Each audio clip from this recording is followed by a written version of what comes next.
100. Namiss kong gamitin si Reyna. Lancaster Speedway. Wag do, magka-cobra, di ba? Masama sa katawan ng cobra. Sobrang dami ko na inom ng cobra, magkakaroon na ako ng Venom eh. Sheesh, sarap. Ay, okay na yung tulay. Let's go! Woo! Lakas ang hangin. Magsa-single lane dyan ah. Slow down. Dire-diretso lang yan. Oh!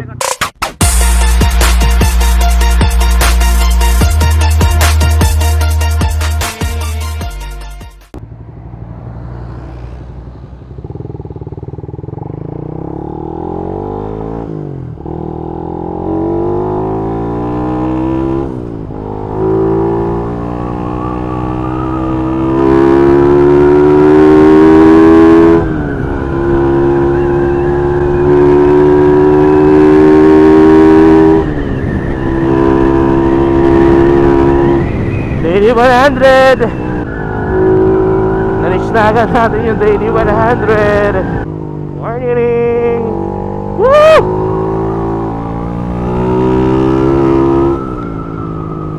Counter steer. Namiss kong gamitin si Reyna. But anyway guys, Don Vinci here for today's vlog.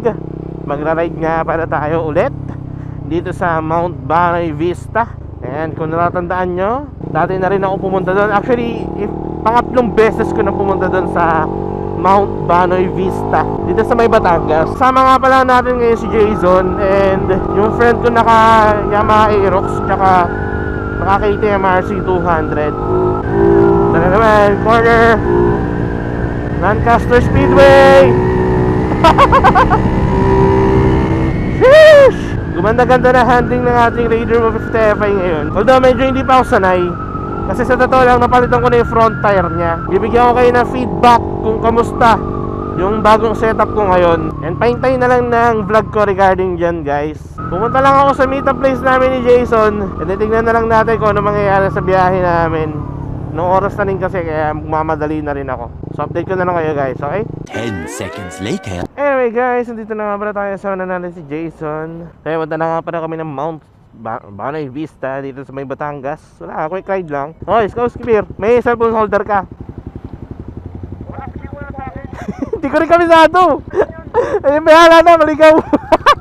Siguro, depende. Pag natandaan ko, tagal ko na uling ano dun, punta dun, may pa. May cellphone holder pa ako nun. Wait lang po. Kung pinombahan ko, wala. Panis. Maghanap muna kami ng Mercury Drug or mga drugstore. Wag do, magka-cobra, di ba? Masama sa katawan ng cobra. Sobrang dami ko na inom ng cobra, magkakaroon na ako ng Venom eh. Kinabit ko yung stock ECU ko, ang hina umata. Akala ko kasi titipid sa gas, kaso pangit pang takbo. Ano, ngayon na ba tayo maghanap ng droga mo? Hindi, pero ako kasi alaksan ng ko eh. Pinakapanlaban ko sa lahat ng sakit ng katawan ko o sakit ng ulo. Sakit ng ngipin, sakit ng ulo, sakit ng alaksan. Fast relief. Kung sa sa drinks meron akong cobra, sa gamot alaksan. So yun guys, update ko na lang kapag may ganap sa biyahe namin since madilim-dilim pa. Tsaka yun nga, puro kulitan lang maririnig nyo sa amin dalawa eh. Mamaya na kapag may ganap. 5 minutes later. Ito na guys, kain lang muna kami ng Lomi dito sa Jules Kitchen and Lomi House. Tingnan natin kung kamusta ang Lomi nito, i-review natin. Kaso mukhang maano dun oh, makulimlim. Mukhang wala tayong makikitang view sa sa Mount Banoy. Pero di bale, hoping lang na may makita tayo. Let's go, let's see it.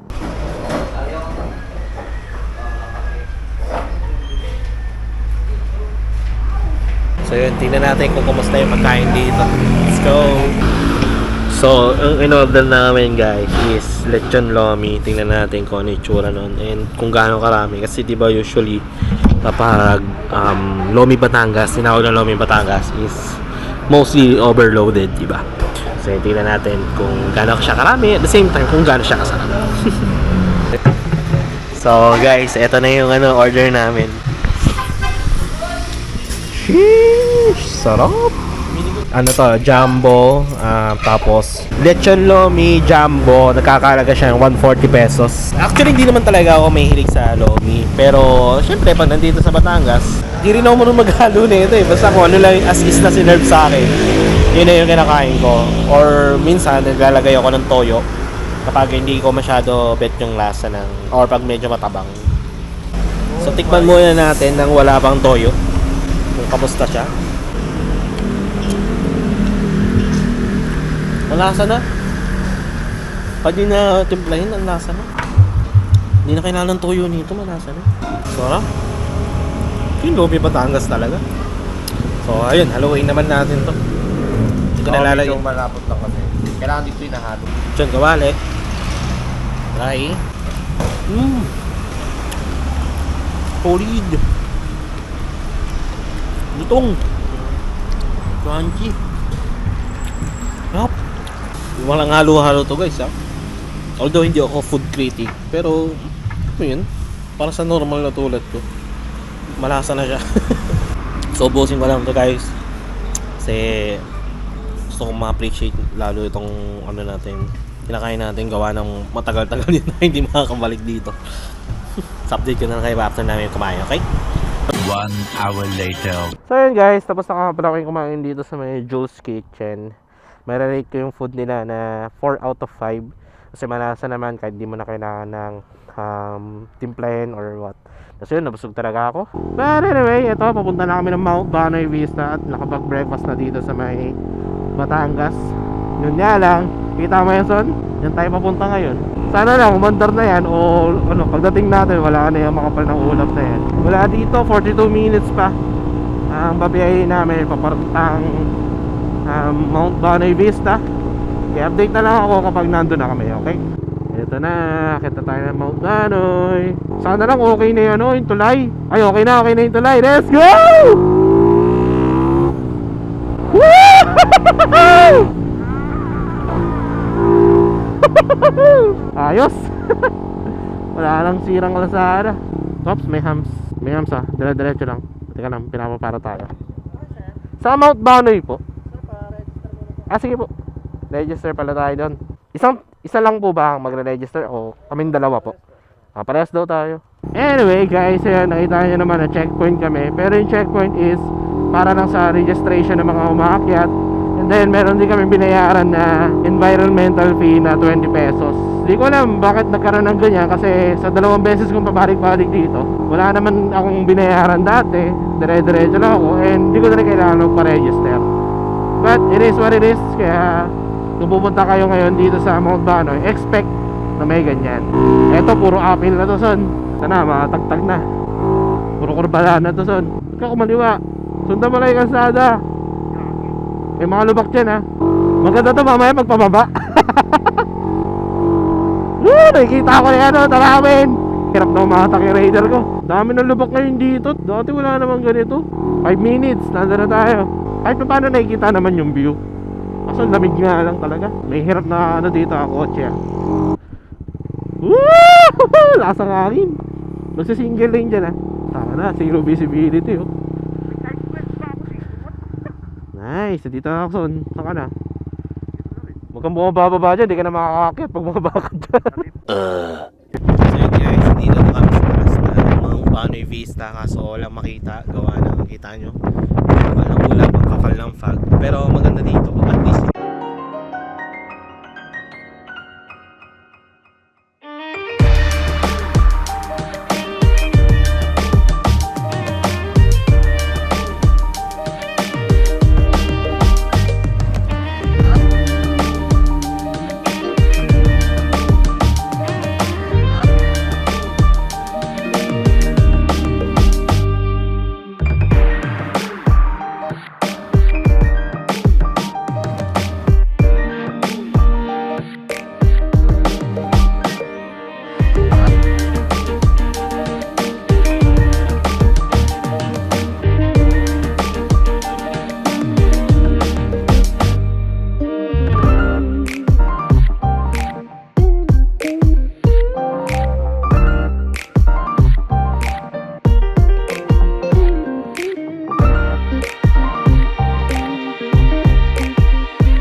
So ayun guys, tapos na nga pala kami dito sa may Mount Banoy Vista. Tapos na kami tumambay. Eto, pababa na kami. Puro downhill na yan. And then after dito, siguro yun, rekta uwi na kami. Hindi ako ano sa'yo, hindi ako bubuntot sa'yo.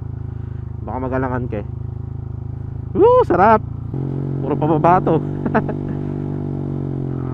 Scooter ka pati, walang engine brake. O mahina. Sa Baguio, ganito rin. Mas matindi pa to compare sa ano, Tagaytay o sa Talisay. Nalagpasan na natin yung ano, mahirap na part. Dangerous curve ahead. May mga lubak-lubak ah. Pagdating natin sa may ano, makitid na kalsada.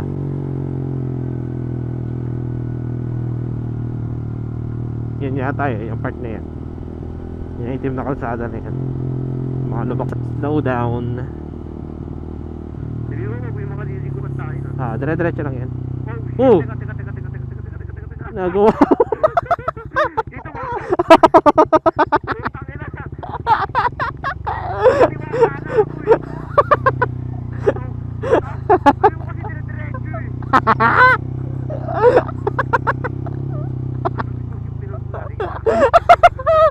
Nagalan dyan ba kayo?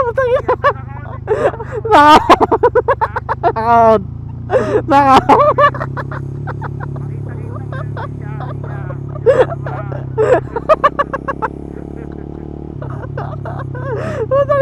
Diretso nga. Puto, may pang thumbnail na ako. Gagi.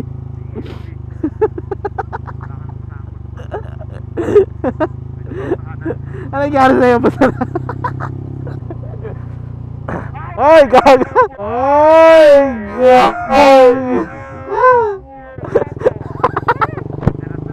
Ano yun ah, parang tandang pa yun ah. So update na naman ito guys kapag may ganap sa biyahe namin. Dito na nga pala kami sa baba. Ngayon na nakapag-update eh, no?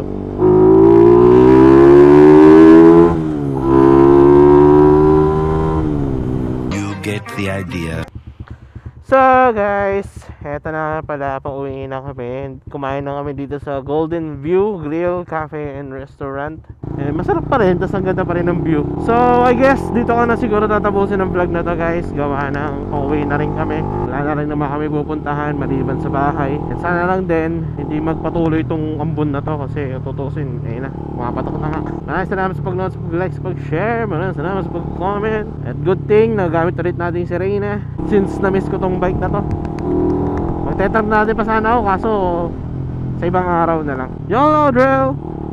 Ride safe! Peace out! Upload ko yun soon ah. Diretso, diretso. Diretso.